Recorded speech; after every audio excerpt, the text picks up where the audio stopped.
So very quickly about me, in case you haven't seen it in the advertising. You probably guessed it's a British accent, but I've been here for 10 years now, celebrating my 10-year anniversary, start of this year. And I came here through the banking space in the corporate side. So I left England 13 years ago now. I went to Australia. I was in Sydney for 3 years. And then after the financial crisis, everything moved out and I came to Singapore to help expand the office here. And for the last 7 years, I have been working as a professional trainer, trying to bring, I guess, examples of what I did in the corporate space together with some, I guess, training skills and things that I've learned over time. And the way I try to do my workshops is to keep them as pragmatic as possible. So that means it's not just theory for a day or half a day, because you can Google that. I'm interested in theory and then practice and then understanding how that works in your organization. So if you come on any of my workshops, they tend to be quite interactive, even virtually. So most of you are probably quite familiar with Zoom now. We've been using it for the last few months almost as a nation. So you're familiar with Zoom. So we have things like breakout rooms and chat boxes and polls, and we can also bring in third-party software like Miro, M-I-R-O. It's a collaborative digital whiteboard that I use for a lot of my innovation work. So really, we're trying to not miss out too much on the interaction that we get in person. But in today's world, then we know that virtual is the way forward. And therefore, we want to be able to provide an engaging experience where we still learn lots of things. We learn tools, we can still use it in the office, and we can generate, I guess, better ideas. That's really what design thinking is in very simplistic terms. We want to create better ideas from anyone in the office, not just an innovation team or an IT team or design team, where things historically come from. I'm interested in a marketing team being able to use design thinking, an operations team, a finance team, logistics. It really doesn't matter. There's something there for everyone. Now, what I'd like to do first is get some feedback from the group here. So open your browsers, grab your phones, whatever is convenient. You might have used Menti or Mentimeter as it's known before, but if you type in menti.com, you enter this code, you'll get 2 questions. Very simple, very quick and easy to answer. Basically, we're looking for who are your most, I guess, your favorite innovative companies, and also your favorite piece of innovation over the last few years. So I'm just going to put the code into the chat box as well, because I'm going to be leaving this screen soon. And I'm going to just hop into Mentimeter so I can see what some of the results are. So we have the first few coming through. We've probably got the 4 biggest companies in the world there. Let's see what else we can get. Creative, good. We've gone a bit different. I'll give people about 2 minutes here because it normally takes some time to find it and get used to the software if you haven't used it before, but it's quite intuitive. Taobao, yes. Microsoft, 3M. Yeah, I like 3M. They've got a great track record of being an innovative company, not just in products, but in organizationally, the way that they work. Okay, a lot of people are going for Facebook. That's the larger one, Facebook and Google and Apple. Or Dyson, yes. Netflix, great leadership case study. If you don't know the Netflix story, when they tried to move from DVD, I guess, distribution into streaming. What else have we got? Okay, I'll give it another 20 seconds here.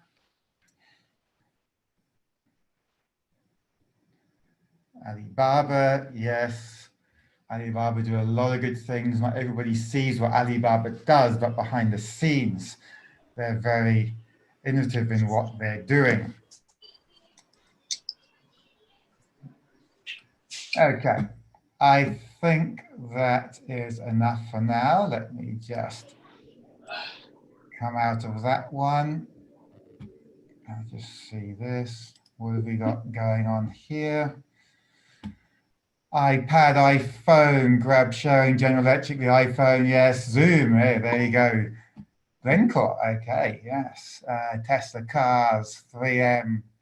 Okay, good. Thank you very much for that. I'll close that now and we can go back to some of the content. So what it's really saying is innovation is everywhere. Most of the things that you're using have come about in the last 10 or 12 years. If you think about your morning, I woke up to an iPhone alarm. Well, to be honest, I woke up first to noisy kids, but then the iPhone alarm went off as a backup. Then we might put on some Netflix for the kids to keep them interested. I might play a Spotify playlist for myself to wake up. If we're under normal conditions, I'd probably get a Grab into the office. And all of these things weren't around 10 or 15 years ago, certainly not when I'm growing up, but I'm getting onto the older side of things. So we know that innovation is everywhere. The companies are working on it the whole time, but innovation isn't always invention. So we don't need to invent new things. Innovation is sometimes combining existing resources in new ways to create additional value.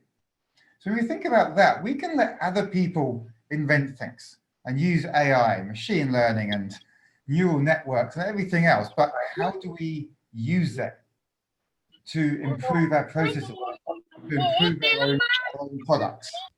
So that's what we've always got to keep in mind with innovation. It's not always that we invent things. So if we take, most of you will have a smartphone of some type, and most of them can be unlocked through biometrics. So we've got a thumbprint, we've got facial recognition. But ultimately, biometrics didn't start in the telecommunications industry. So they're already looking at what are other people doing. They've developed biometrics, great. How can we use that in our product? And the innovation comes into phones. I can now unlock my phone, make payments, access private sites and things, all through a thumbprint or facial recognition. So other people can do the inventing and we can do the innovating on either our product or our service.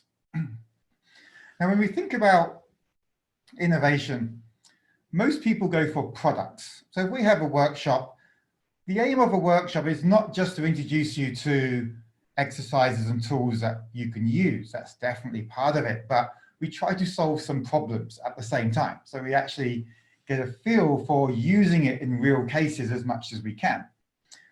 So most people go, I'm designing an app, and that's fine. But an app isn't always the solution to everything. But we know we like products because they're shiny and they're new. But also, if we go to the top, you can innovate on a process. So how can we make things more efficient, more streamlined, more cost-effective by using likely modern technology to make things a bit easier? And what we're seeing is, because of COVID especially, a lot of companies having to refine their process. The products might already be there, the computers, the networks, the infrastructure. The way that we work, though, has changed. Because beforehand, if you work for a corporate, you might be used to a BCP test, the business continuity planning, where you test being able to access systems outside of the office. This has been the biggest BCP exercise we've ever seen in the world. And what it's exposed is the systems might be there, but the process of working isn't. So companies are rapidly trying to find more efficient and more effective ways of operating, which is really the process side. Let's go down to the bottom with business model, really diversification. How do we keep innovating on our business model to either grow as a company or grow our impact or our revenue? We can think about Grab being a ride-hailing app, then going into Grab Food, then going into courier service, then going into buses, now trying to be a fintech player. So they're always innovating on the business model and diversifying, creating additional streams. The key thing with innovation is to really use existing infrastructure as much as possible. They have an app, they have customers, therefore we can just say, well, we can offer a courier service. They have drivers on one side, they've got customers, they've got an app. Why can't we just say, rather than delivering a person somewhere or some food somewhere, we can deliver some documents or a chair or anything else? I've used them for numerous things, and I can just use the same app. That's easier from a user perspective. And then we have what I call texture. And sometimes texture confuses people in innovation, but if we know texture as something, how something feels. So it could be the experience, the branding, a website, an office design. Now, the one I normally talk about here is DBS. And if any of you are DBS customers and you've gone into the Plaza Singapore branch, then you'll know that in the last couple of years, the first thing you see as you walk into the branch is a cafe. Our baristas making real coffee.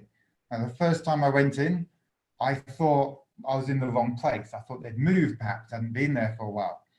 But then I realized, oh, there's a cafe there. And I asked the first person I saw, why do you have a cafe in your branch? Oh, so if people have a long wait, they can get a decent cup of coffee. It's like, okay, I understand that. A lot of my work with banks is how do we reduce the number of branches? How do we make things more digital? But what some places are saying is we might be reducing branches, but therefore, can we make the branch experience better?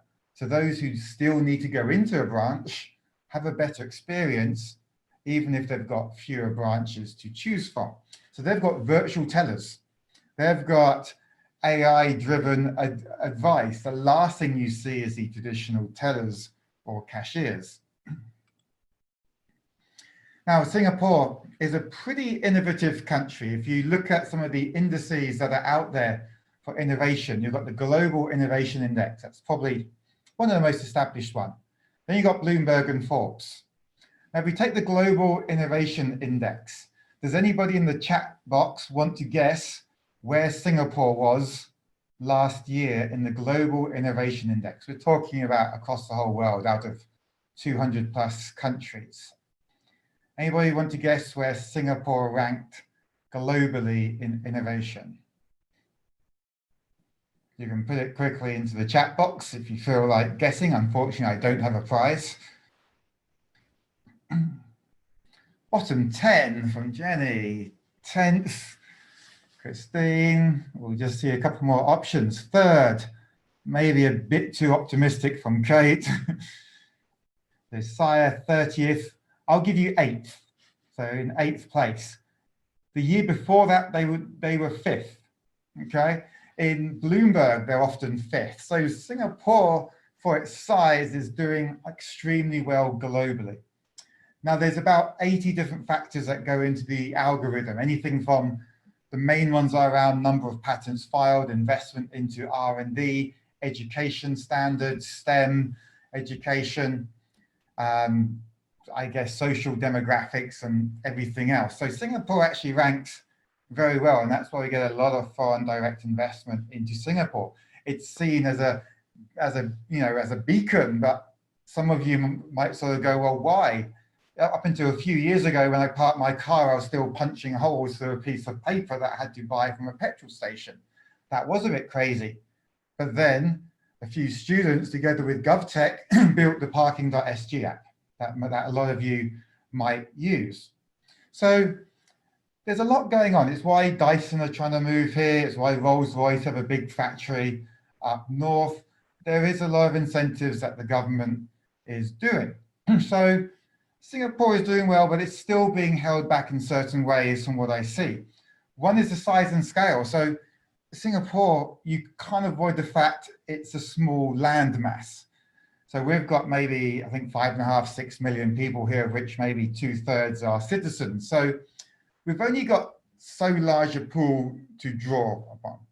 Other countries have a much wider pool of people who could be more entrepreneurship. Entrepreneurship is still a growing trend in Singapore. A lot of people still go for the more traditional roles. It's a big risk to go into entrepreneurship and take that gamble. So we have a size and scale issue. We need foreign talent in because we literally don't have enough skills. A general risk aversion. And I say this after being here 10 years and having large Singapore teams in the corporate space. Technically, the best employees that I've ever had for knowledge and I guess attention to detail and wanting to understand the process and the products, but a slightly higher risk aversion, not really wanting to make mistakes, a little bit more cautious, which is understandable in many ways, but we also need to open up our risk tolerance if we're going to be innovative.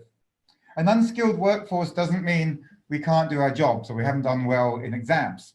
We certainly have. It's one of the best countries in the world, top 2 or 3 every year on the PISA scales.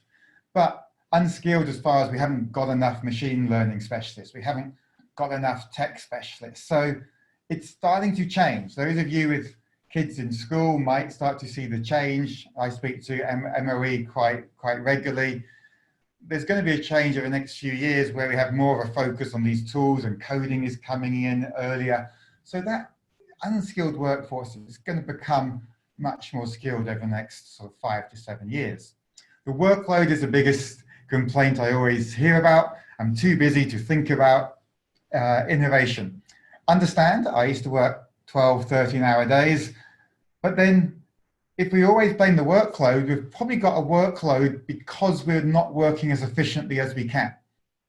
So it's kind of this vicious circle that if we always think we're too busy, we're never going to find the improvements to find the efficiencies in our job. So we need to dedicate time to actually think about this. Now, how can everyone contribute? So you might be thinking, well, that's great, but my job doesn't allow me to be innovative. Well, if you're a manager or a leader, I want you to think about how are you giving your employees space to communicate what their ideas are, to share their thoughts, to challenge existing processes. Because if we give people time, you're hiring people for a decent reason. If we let them really grow and express themselves and to challenge things and use critical thinking, they can come up with great ideas that we hadn't thought of. So Google are famous for having the 20% rule, which is really that engineers, especially in the earlier days of Google, could spend 20% of their time working on personal projects as long as it advanced the company or the company's values. So it could be a CSR initiative. Now that's obviously 1 day a week, excuse me. So 1 day a week, engineers could work on their own projects. Out of that, amongst others, came Gmail, Google Maps, AdSense, still a third of its revenue. Arguably, these might have not come out or not come out as quickly if they didn't give their employees time, space, and the ability to follow up on things that they thought could help the company. So we've really got to create that opportunity if we're a manager or leader. If you're not a manager or leader, you need to speak up. You need to sell your idea and go, have we thought about this? And then hopefully you've got a boss who's open and tolerant to it. So you need to, if you're the boss, you need to be able to create some psychological safety. And psychological safety is an environment where people feel comfortable speaking up without fear of repercussion. So they can challenge things. They can say, well, why are we doing it this way? Could we think about doing it another way that I've thought about? And therefore no one getting angry. Can you challenge, encourage calculated risk-taking? Most people don't like risk-taking because most of our metrics and compensation is based on success. Innovation typically involves a certain element of failure. I don't agree with all the memes that constantly say, oh, you have to fail 89 times because the 90th might be the winning one. Yes, but why fail 89 times? Why can't we just fail 3 times and find a winning one? But the concept is we need to be open to the fact that things might not work. And to be honest, most companies don't compensate for that. They just look at success. Now, I want to just briefly talk about some companies that I like in the global innovation space, not necessarily in Singapore. If you want to talk about Singapore, I liked Honestbee. Honestbee was a good company that solved a user need, that had good customer service, that was working well. And those of you who are familiar with Honestbee will be familiar with the fact they don't really exist anymore. But they filled a gap in that I could get my groceries delivered to my door within 2 hours. So innovation, design thinking, it's really saying, can we solve a user need? So they solved the user need in that I don't want to wait 2 days for Fair Price to deliver my food as long as I order $150 worth. I want to order $30 worth and have it this afternoon. That's what Honestbee did. They just expanded too fast, didn't have the management in place. but the concept was strong. We know about Grab. Probably most of you use Grab on a weekly basis. Then they're going into all these different things. They're constantly innovating on their business model. They're probably the fastest moving company I've been involved with. If you work at Grab, it's a very fast pace. It's not for everybody, but it can really sort of, I guess, empower young employees to take on a lot of responsibility, and they grow very fast. DBS, you're all familiar with. They have won in the last few years world's best bank, world's best digital bank.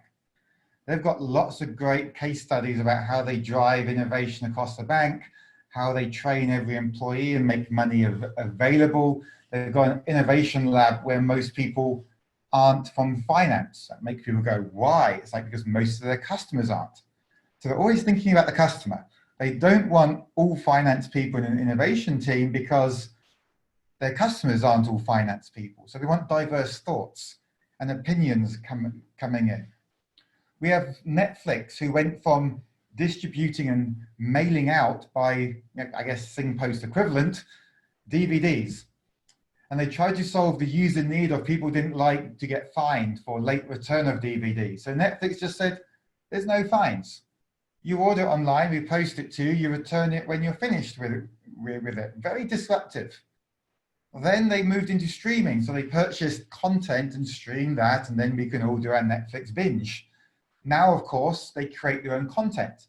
So those of you who have spent the last few weeks probably watching a little bit more Netflix than you intended to will know that they create their own programs together with the ones that they purchase. And they did that because the studios started to sort of twist their arm and say, we're going to charge you more and more. So they said, fine, we'll make our own.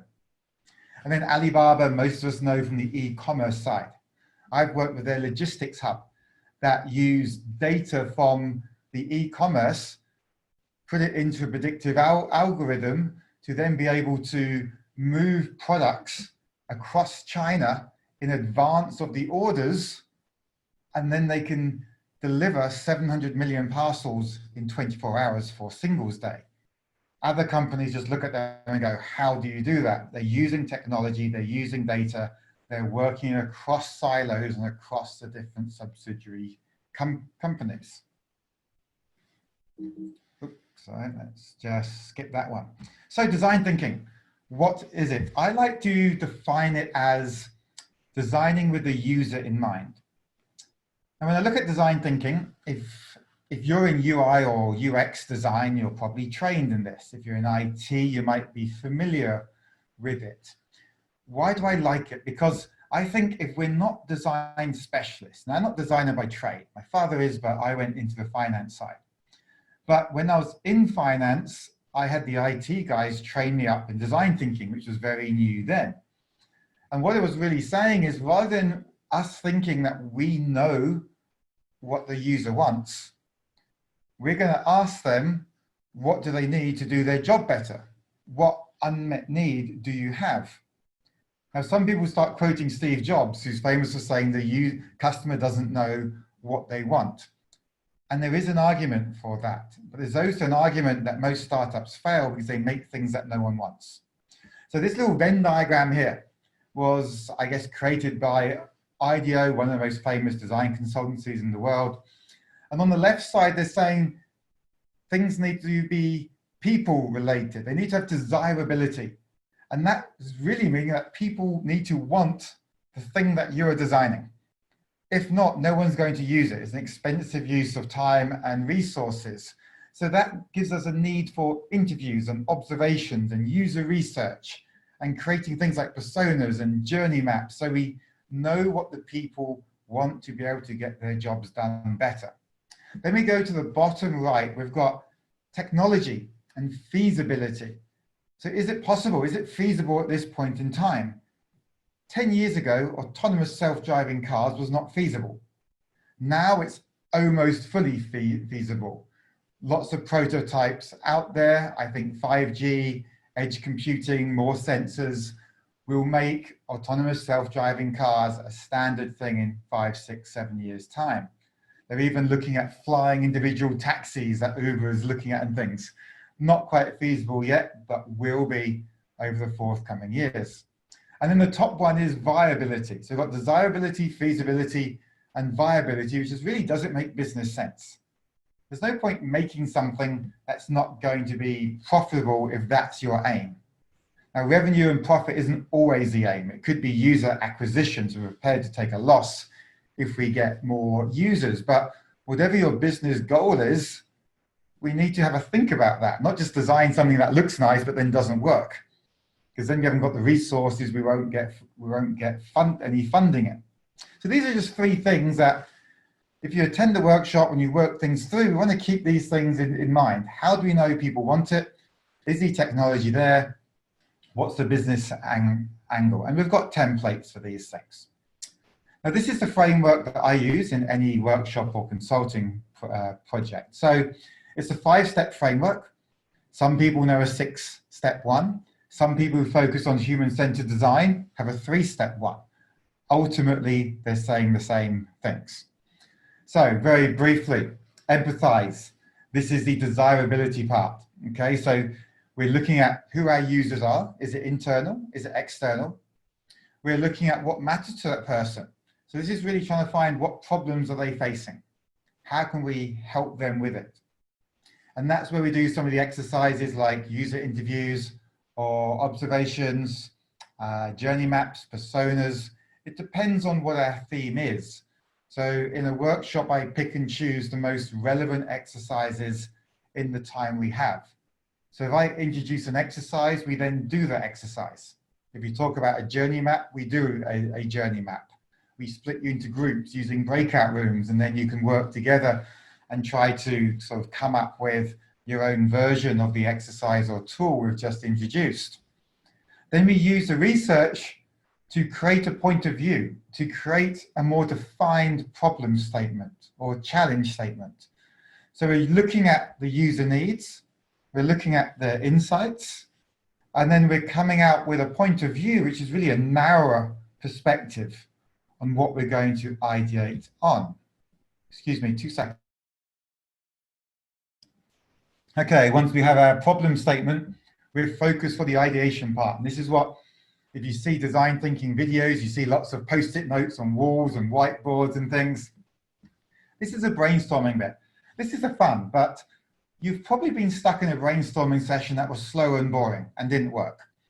So we try to find different ways, more engaging ways.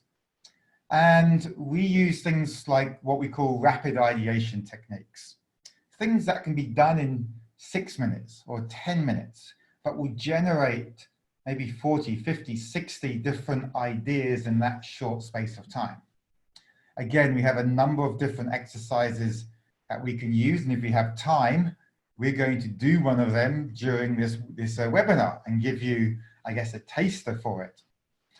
Once we have our ideas, we need to narrow them down, or some maybe voting, maybe democratically, and we come out with 1 or 2 of our top ideas that we can then prototype.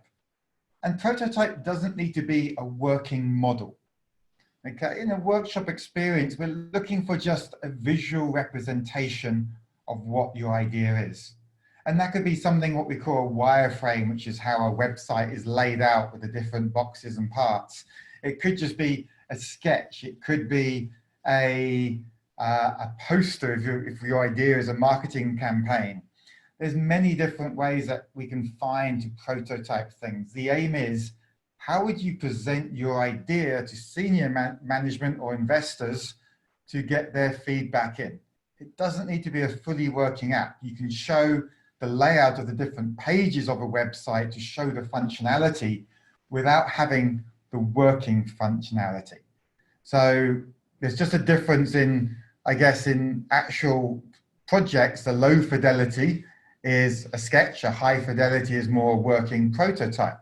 We don't have time for working prototype in workshops, but we find a visual representation that we then present.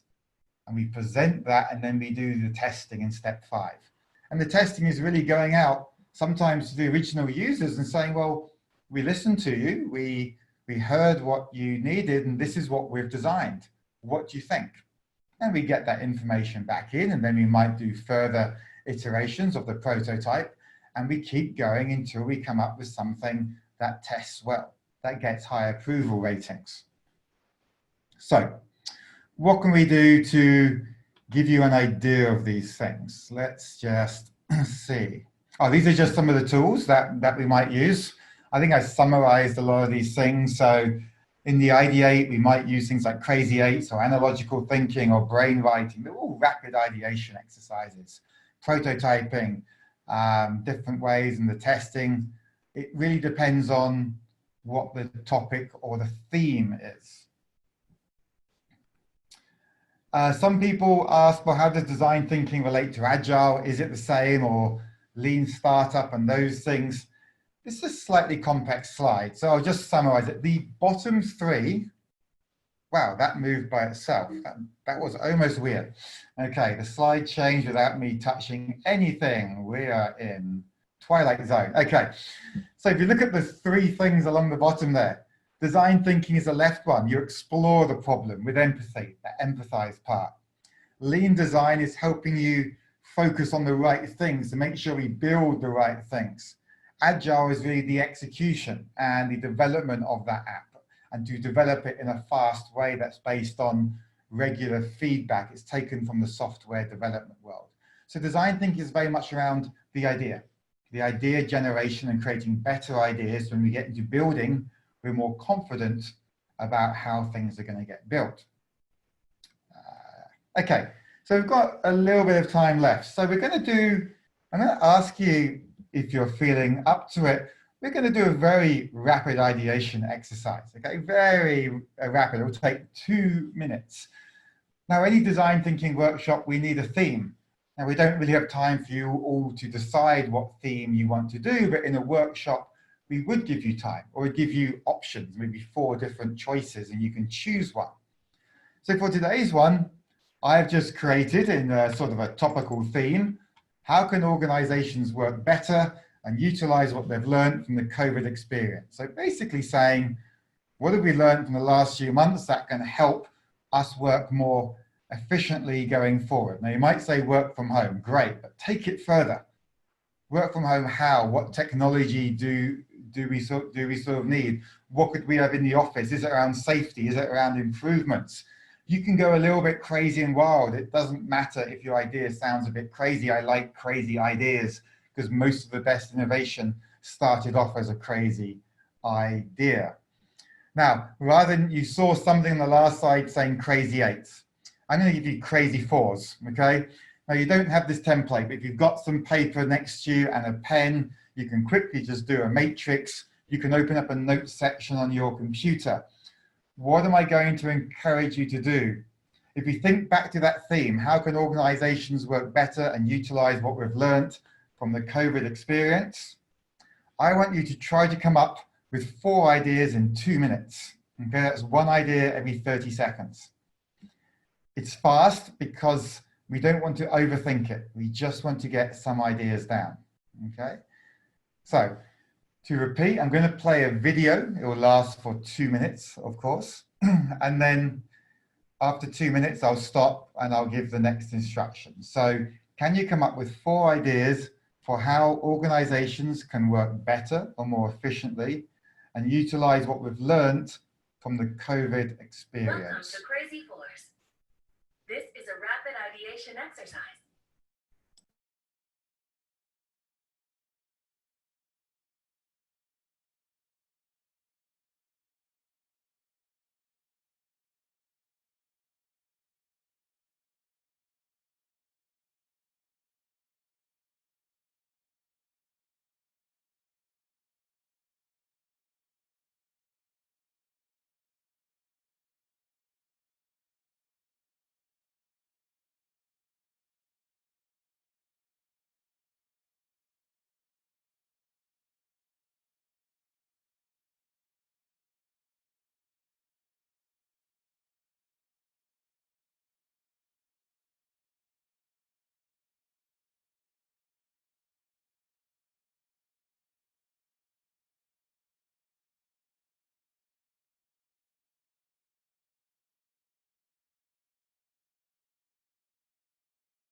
Okay, very good. Now, hopefully you've got some ideas down.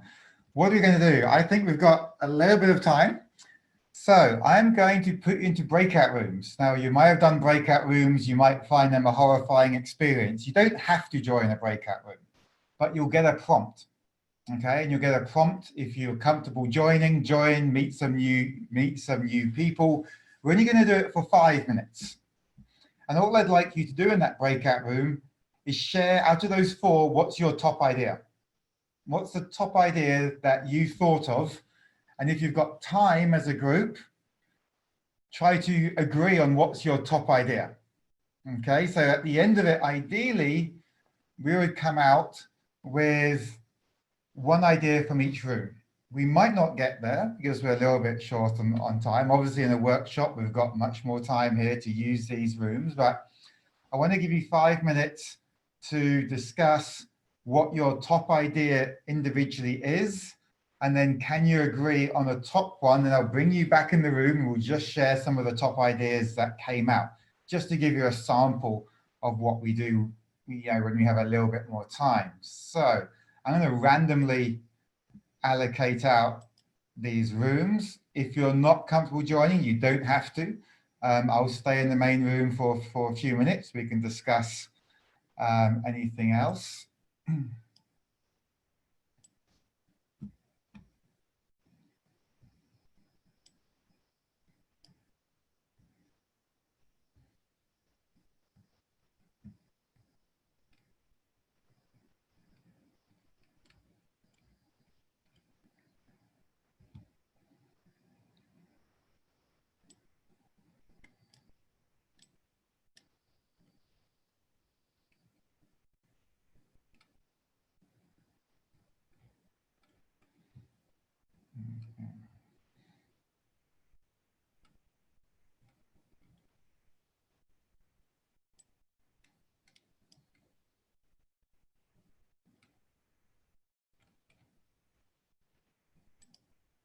Okay, I'm going to bring people back because there's not many people in the rooms, which is fine. I fully understand that.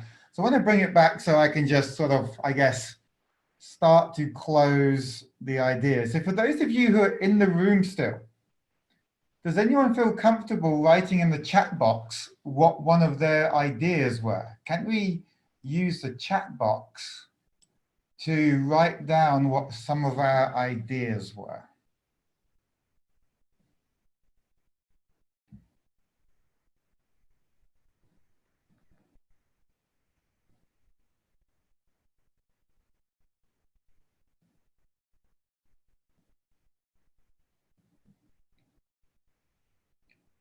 People who were in the breakout room will just be rejoining us. So I'll just repeat myself once they come back in. They'll be back in 5 seconds. Okay, for those of you who have come back in, I closed the rooms quite quickly because we had low numbers in the rooms. I thought I'd bring everyone back in and we'll use the chat box rather than the breakout rooms. So the chat box, if you've got an idea that you think is quite a good idea, could you share it in the chat box and we'll see what we've got. We've got over 40 people here. So we have 1 from Llewellyn, vaccine, yes, remote training, certainly. I'm obviously going to be a big fan of that. The ergonomic tables and chairs, definitely for home working, right? Because we realize that we're not set up at home. We're trying to work on dining room table chairs or other things. It's not good. Any other ideas for how we can work better as organizations and learn from this experience?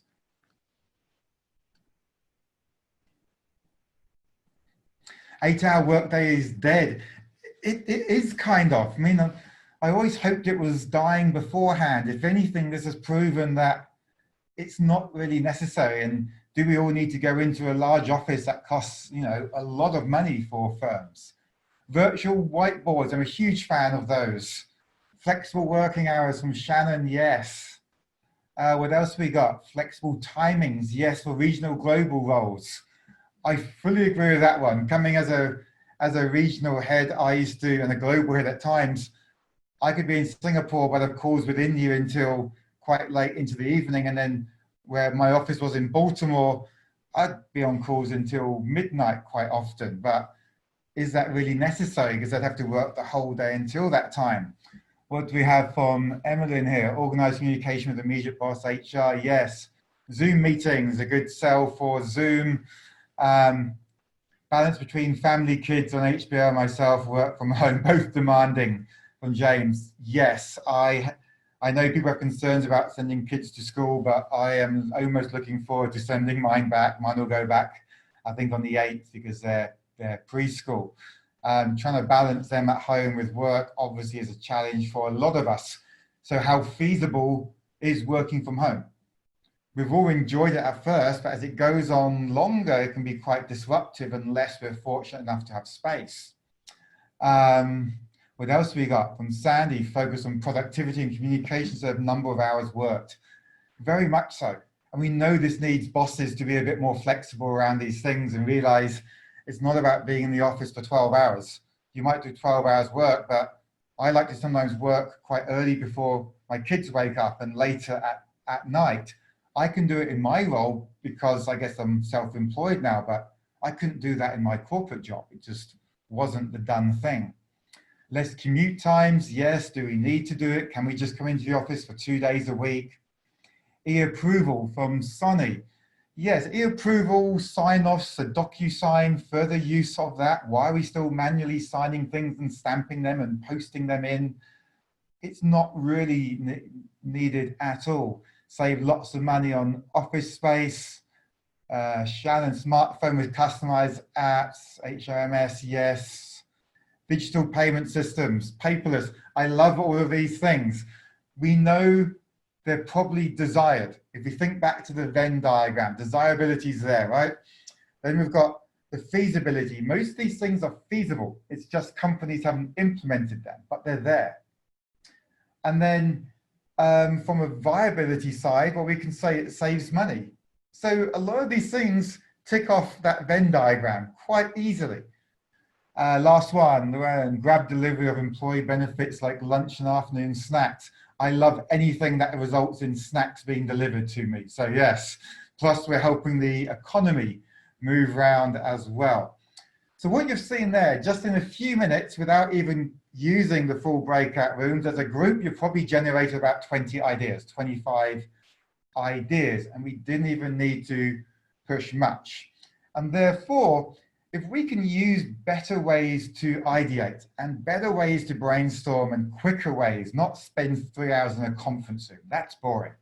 But if we can find quick ways in a 45-minute meeting, and it doesn't need to be all in the same room, if we use collaborative digital whiteboards or even the whiteboard in Zoom, if you're not that familiar with Zoom, you can do a share and you've got a digital whiteboard there, so you can start recording ideas down. So we've got the options of coming up with lots of ideas quicker.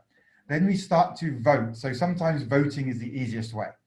And then we get the preferred ideas, and then we prototype and then test that maybe on bosses or users or a mixed group. And very simply, that is the process. It's do some research on the empathize, come up with a clearer idea and define of what you want to focus on, ideate on that by using some rapid techniques, prototype it in a simple, cheap way, and then test it. And at the end of it, you should have an idea that could then go to maybe an innovation team or a transformation team, depending on how you're set up, because they know more around how we budget this and allocate the resources and things. So this works quite well. I've done quite a lot of work with government agencies across Singapore in this space, over 20. And for like one of them, they had a transformation team, but then we took people from across the organization and we did a 2-day in-person workshop, because this was 2 years ago. And the top 3 most senior people voted on the presentations. And the winning one, 6 months later, was a live app.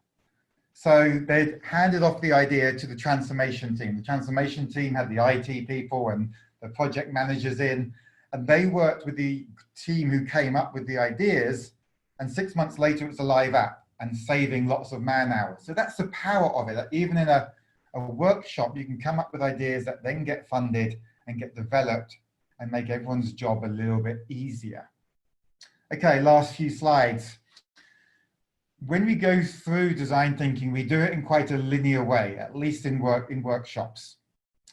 So in reality, it gets a bit messy. Okay, so even though we talk in a linear way, it's not always straightforward. We might go back, we might jump forward, we might send parts of a team back. We've just got to stay flexible and agile at all times. That's always the challenge.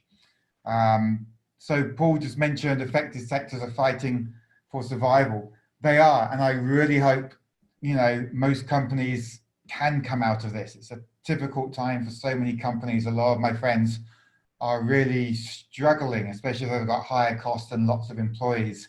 There's government benefits out there, but it's really difficult. I think if we can find ways to help them find efficiencies or work, you know, more optimally, then maybe something like design thinking things can help, and therefore they've got a better chance of survival. Robotic chefs is an interesting one. You've probably been in the food courts where the robots come around to collect trays, and they know from sensors to stop, and then you put a tray on, and it knows the sensors are clear, and it goes on. They've had chefs make omelets and eggs, so everything is possible. So that's really my main content for today's one, at least. There's obviously a lot more in the workshop itself. So last two slides, obviously Aventis, a lot of you will know Aventis. You may be past participants in some of their workshops. They have moved very quickly on to providing virtual training because we don't know, to be honest, when in-person is coming back, because yes, we've got government restrictions, but we've also got comfort of employees to go back into a room. So therefore, there's a lot of options now virtually, so we can continue training and helping develop teams, but with the safety of virtual training. The last slide is really regarding the upcoming half-day virtual training, which I'll be running, and that will be on June 9th. It will be a morning session. We'll have a break in the middle, a short break in a similar way to if it was in person. We'll use Zoom. We'll be using breakout rooms. We'll use templates. We'll have more time to explore. We'll have some themes. Teams can choose their own themes. So we'd be doing a similar thing to what we've just done, just at a slower pace and with more interaction. It's a good workshop to give you ideas and exercises that you can bring back and use into your jobs. That's what we're obsessed with, is the pragmatic side of it, but also giving you additional tools at your disposal. So I'd love to see you there. Aventis would love to see you there. We've got Rena's information if you want more details about how it's going to be. So it would be live. It'd be me still here live, taking you through it, working in groups, replicating as much as possible the in-person experience. Now I've got a few minutes, so I just thought I'd open up if anyone has questions on the chat group. You can either send a message to everyone, I'll answer, or you can send a message privately to me, and I'll answer publicly. So if you don't want to ask the question in front of everyone, you can ask a question privately. I won't say your name, but I'll give the answer to everyone in case it helps other people who are listening in. So I will pause for 2 minutes and see if anyone has any questions at this stage, either about the workshop or just generally about innovation and design thinking.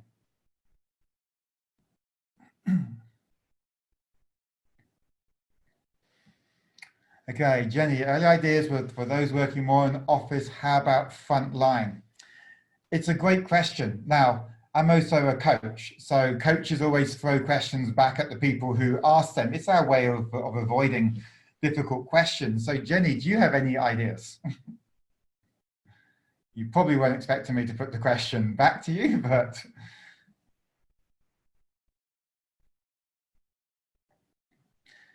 I guess the thing is, to answer your question a little bit, the concept is the same. We don't know what the solution is going to be. I never know because I'm never the expert. But I have done this for, let's say, a stat board and a government stat board along the theme park side or the entertainment side, connected to Sentosa and things. So they've gone through similar issues, and therefore they need to redesign everything. If you think about the simple things, frontline, they've suddenly had to have social distancing. They've suddenly had to put plastic counters up. They suddenly have to have masks. They have got to have 50% of their teams. They're innovating very quickly on the process side. Now, if I share one example I've been impressed with over the last few weeks, one of my family members was feeling sick. But it definitely wasn't COVID. It was just some gastric and stomach stuff. But we didn't want to go to a doctor's surgery. So what Raffles Medical Center is doing is, if you download their app, this isn't a plug, I'm not on affiliate fees, but Raffles Medical Center have an app and you can almost use it like Grab. You can get a virtual consultation. So it's like Grab, as in you request a consultation and you wait for a doctor to become available. Then suddenly the face pops up on the screen. Hi, I'm Dr. So-and-so. And you have a face-to-face consultation. Obviously, it's not perfect because they can't test your heartbeat and things. They ask questions around how you're feeling and sickness and things. And then they prescribe the medicine, and then they courier the medicine to your house. And the medicine came within 2 hours.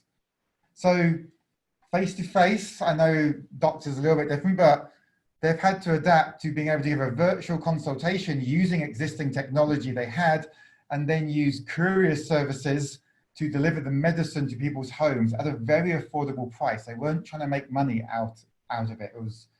I guess it was at cost price because it was really quite reasonable. So firms can adapt. I've got a friend who owns a number of chiropractors, and they've had to switch to virtual consultation, and fitness people have. Massage is obviously very different because, we can come up with a new way of doing this, but that's much more, I guess, contact, and contact is always going to be a difficult thing. You can't really do it in a virtual way. So these companies are going to struggle. So therefore, can we be creative around how can we use those staff in different ways? How can we change the business model? How can we still give them a wage without making them redundant or furloughing them or other things? These companies still have a lot of decisions to do, and they need to be creative about it. I don't really have time for people who just let lots of staff go. There must be a better way quite often. Okay, any other questions for now? I'm conscious of time. I don't want to keep people past the allocated time, but got a few more minutes. Okay, if not, I'm going to stop the presentation there. Thank you very much for all your attention. Most of you stayed on the whole time. I really appreciate that. If you do have questions, send them through to Rena or whoever your contact at Aventis is. And hopefully I'll see some of you on June 9th. Thank you very much.